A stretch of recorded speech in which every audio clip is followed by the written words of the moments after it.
What is going on, guys? Carter here with Edge Mindset. Man, I am having a day. I am having a day, boy. I'm an old man, right? I've got that old man energy going on. And me and my wife went out 2 nights in a row, hung out with friends, went to a concert last night, had a good time. But man, am I toasted. But we're gonna persevere nonetheless. We're gonna be taking a look at this Kubey Scimitar. I really like this knife, guys. I really like this one. This one is cool. Now, it's not everybody's cup of tea.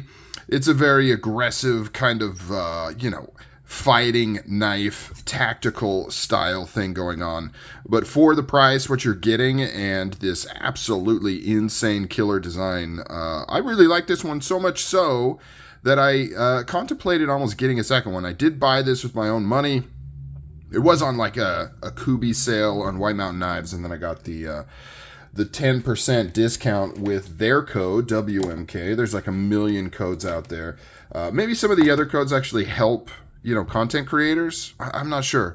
But you can use that one for like anything for 10% off. Let's talk about it. Let's hang out and talk about this knife. 3.5 inches overall. By the way, I know you're wondering, what concert did you go to? I went and saw Modest Mouse. Very good. They sounded amazing. The venue wasn't the best. It's a whole thing. It's an outdoor venue, but it's not really meant for big concerts like that. But they sounded absolutely amazing. 3.5 inches. Overall length is 8.25. 8.25.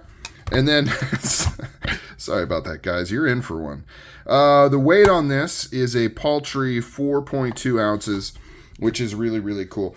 Now, the steel is 14CN 28N on here. Although, if I look at the Kubey website, they listed as AUS 10. So, maybe that was an earlier run of these, and then they switched to 14CN. But, in my opinion, I would rather have the AUS 10.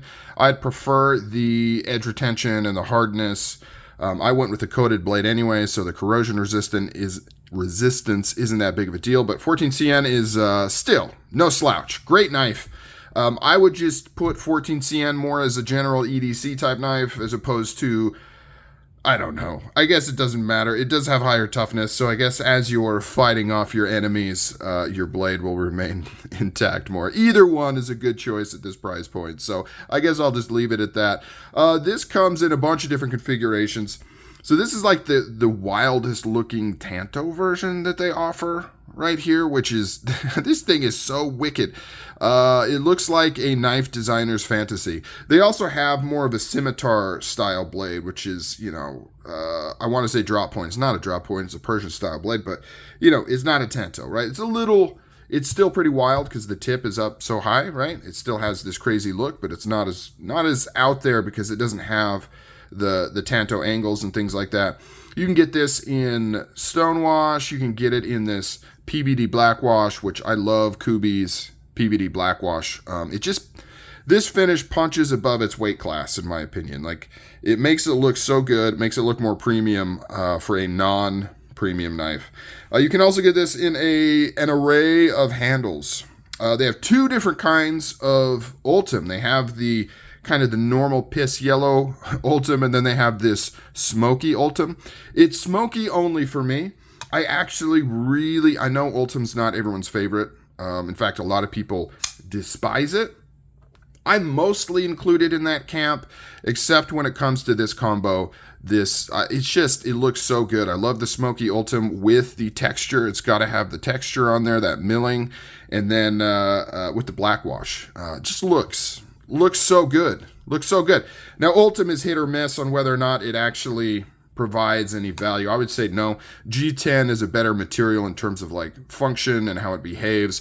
Ultem, although it doesn't warp with heat, it's very chemical resistant, which is kind of like its big thing. However, I don't know how many people care about chemical resistance when it comes to pocket knives, but it can be hard and a little bit brittle. Oftentimes you'll get like cracks and stuff will form, and it's not the best material, but it does look cool in my opinion when it's got this kind of smoky thing, and you can see just a little bit like a phantom of the internals coming through, which is cool in my opinion, because you've got some blacked out coming in through here, and you can see the windows of the steel liners in this thing. So very, very cool.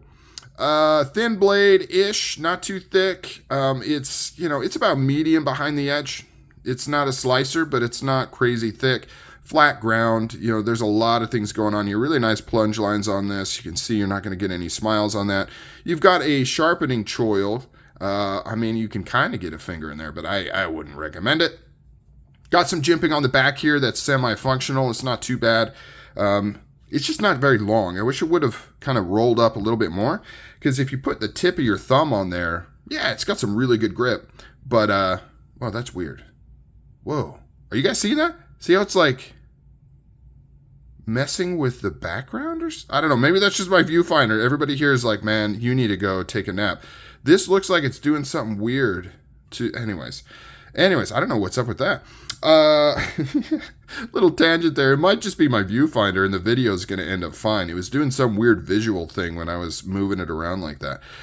You've got the textured Ultem here. You've got some cool milling stuff, just some design stuff. And I think that's where this kind of shines. I mentioned this before, but in my opinion, from a design standpoint, this punches above its weight class. They've put some real thought into it. It's not just flat scales. You've got a little bit of something going on. Because at the end of the day, this is a budget knife. This is the more expensive version with the Ultem, which full MSRP is $70. You can find it cheaper. And then I think the G10 version is like $60. So this is not a premium knife. And yet they've done a lot to try to distance it from that. They've done it on a few different models that are similar to this. Like I mentioned, it's essentially just a sandwich construction, right? Steel liners, and then it's got scales, but they've done some contouring and things and some heavy design work to kind of elevate it a little bit. Deep carry pocket clip. It is not reversible, so tip up, right hand carry only. You've got a nice gear pattern backspacer here that it's a little bit proud of the scales, which I really, really like. And then you've got a lanyard post right there. This is a very functional lanyard post. You could probably get just about anything through here. Sometimes when they do this like pig nose style, I'm just sitting here thinking, what kind of paracord could you possibly get through that, and the headache that it would take to get it through that. So very good on them for that. You do have the K branded pivot here. They seem to do a bunch of different styles of branded pivots. Both of these have the K. I don't know if it's indicative of like the price point or something. I think it looks pretty cool. I like it better than like this spaceman helmet, like, I don't know, whatever that is with the star on the forehead. I'm not sure what that is. K, it's a good style choice. It's nice. It's simple. Not too bad. Running on bearings. Action is good. Ergonomics. Oh, I skipped ergonomics. Fantastic. Although if you have really thick sausage fingers, this distance right here might be a little squished for you. For me, I nestle in here perfectly, and I feel so locked in. Like, it sounds weird to point out how good of a kind of a fighting defensive knife this is, coming from like Kubey, and it's got bearing and flipper. But it really works well in that function if that is what you are looking for, because you are absolutely locked in right here. And of course, you've got the added benefit of this flipper. If this lock were to fail for some reason, you've got a little bit of extra protection where it's not going to easily close on your fingers, which is actually good for this style of knife. Speaking of which, lockup is fantastic. There is not a wiggle. There is not a flex. There is not anything, which is a little surprising because a lot of the times with these swoopy like handles, the lock bar gets a little thin here, and sometimes you can get some flex. So it's not the lock surfaces slipping or anything like that, but sometimes this lock bar will flex a little bit because the pressure is being put down on here, and you can see how straight down there's no lock bar, right? So this sometimes wants to flex out a little bit. If you really muscle it, they'll flex out a little bit. I've got a few Persian-style swoopy handle knives that kind of have that, but this doesn't at all. I don't know if it's because it's steel. You can see how thick that steel is. There's no cutout. Maybe that's why. Not being titanium. I don't know, but it is bank vault rock solid. I don't play around in this price point too much, especially with my own money. And so the fact that I like this one so much should speak to something. If you're looking for an out there kind of large fighter tactical defensive blade, but you don't want to spend a lot of money, maybe check out the Scimitar from Kubey in one of its configurations. I think you'll like it. Now, obviously, if this is not your style, you probably haven't made it this far in the video, so that's cool as well. I'm talking to nobody at that point. All right, guys, that concludes looking at this Scimitar from Kubey. Kubey is probably my favorite kind of budget maker.